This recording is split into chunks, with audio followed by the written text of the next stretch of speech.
नमस्कार, मैं doctor Sudhir Kumar, chest super specialist, Ramakrishna chest hospital Patna का डायरेक्टर हूँ। आज मैं एक बहुत ही अहम जानकारी और न्यू ब्रेक थ्रू जो पिछले कुछ सालों में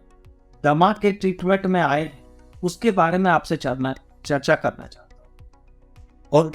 उसे या तो हम इस तरह समझ सकते हैं कि role of biologics in asthma, और हम इस तरह भी समझ सकते हैं कि individualised tailored treatment for us, यानी कि अब हम जो नई जानकारियां हैं और नई दवाइयां हैं उसके आधार पर हम एक मरीज में पहले से ही ये पता कर सकते हैं कि कौन सी दवाई इस मरीज में बेहतर और कारगर होगी और कौन सी दवाई इस मरीज में उतनी कारगर नहीं। तो आइए इस पर चर्चा करते हैं। देखिए, अस्थमा के बारे में काफ़ी पहले ही पता चल चुका था कि ये एलर्जिक है, ये इस्नोफिलिक है, और 40% मरीज जो है एलर्जिक और इस्नोफिलिक नहीं होते हैं। तो धीरे धीरे पिछले 30 सालों में एक सिस्टमैटिक इलाज करते करते पता चला कि कुछ मरीज जो एलर्जिक और इस्नोफिलिक नहीं होते हैं उनको वही दवाइयां कम काम करती है जो कि एलर्जिक और इस्नोफिलिक मरीज में वो बेहतर परिणाम देती है। यानी कि इनहेलर्स और कुछ और मेडिसिन वो बेहतर परिणाम एक 60% ग्रुप में देती है और 40% ग्रुप में उतना बेहतर परिणाम नहीं देती। इसके अलावा जो ये 60% ग्रुप है इसमें भी कुछ जो 5% मरीज कह सकते हैं वो ऐसे थे जिन्हें कि सारी दवाइयों का उपयोग करके भी वो मरीज अच्छे से नहीं रह पा रहा था, उसकी तकलीफ बहुत कम नहीं हुई।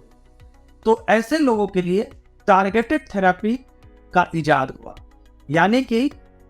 बायोलॉजिक्स इंजेक्शंस, जो या तो उनके आईजी एंटीबॉडी के अगेंस्ट काम करते हैं एलर्जिक पेशेंट्स में, या इस्नोफिल जिनके ज़्यादा होते हैं फेफड़ों में और ब्लड में, उनके इस्नोफिल को कम करते हैं, उनको कंट्रोल करते हैं, या कुछ ऐसे पाथवे हैं अस्थमा के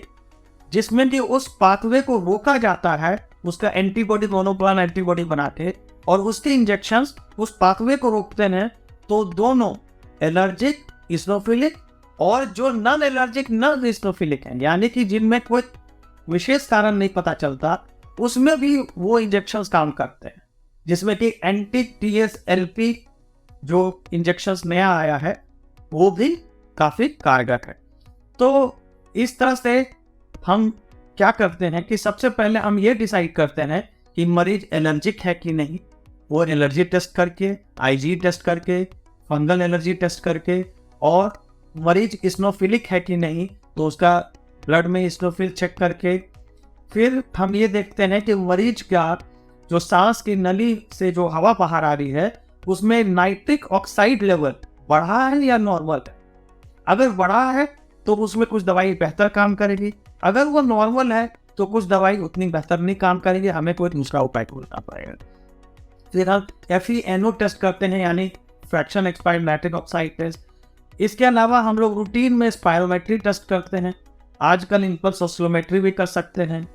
ये सारी टेस्ट करने के बाद फिर हम लोग डिसाइड करते हैं कि क्या पेशेंट को कौन सी दवाई देनी चाहिए। और अगर इसमें से कुछ पेशेंट्स जिनको के बेहतर परिणाम इनहेलर से नहीं मिल रहे हैं, वैसे केसेस में हम लोग बायोलॉजिक्स में जाते हैं, जो कि महीने में जनरली 1 इंजेक्शन लेना होता है और कई बार कुछ साल तक लेना पड़ता है, पर उसके परिणाम बहुत ही ज़बरदस्त होते हैं। ऐसे मरीज जिनका इनहेलर से कंट्रोल नहीं हो रहा है, टैबलेट से कंट्रोल नहीं हो रहा है, इंजेक्शन से कंट्रोल नहीं हो रहा है बहुत अच्छा, बार बार लेना पड़ रहा है, उसकी हालत ख़राब है, ऐसे पेशेंट्स में एंटी इस्नोफिलिक इंजेक्शन या एंटी IG इंजेक्शन या एंटी TSLP इंजेक्शन, तो इस तरह के कई इंजेक्शंस बाज़ार में अब उपलब्ध हो गए हैं, विदेशों में भी और इंडिया में भी, जिसका नाम इब्लिमुलैब है, उसके बाद मेम्ब्रेलिजुमैब है, मेपोलिजुमैब है, उमेलिजुमैब है। तो इस तरह के बायोलॉजिकल इंजेक्शंस आते हैं जो कि सही पेशेंट में अगर उसका सही चयन किया जाए तो उस मरीज को चमत्कारी परिणाम होते हैं और मरीज की तकलीफें बहुत कम हो जाती हैं। स्टेरॉइड के टैबलेट इंजेक्शन छूट जाते हैं, स्टेरॉइड के इनहेलर भी कुछ हद तक छूट जाते हैं और उनकी मरीज की आम जिंदगी और जो सांस की व्यवस्था है, सांस की जो तकलीफ है, बिल्कुल ही कंट्रोल में आती है और वो एक नॉर्मल जिंदगी जी सकता है। तो आज आपने जाना कि किस तरह से नई इजाद वाली मेडिसिन किस तरह के मरीजों में यूज की जा रही हैं और किस तरह से बहुत ही बेहतर परिणाम उसके सामने आ रहे हैं। धन्यवाद।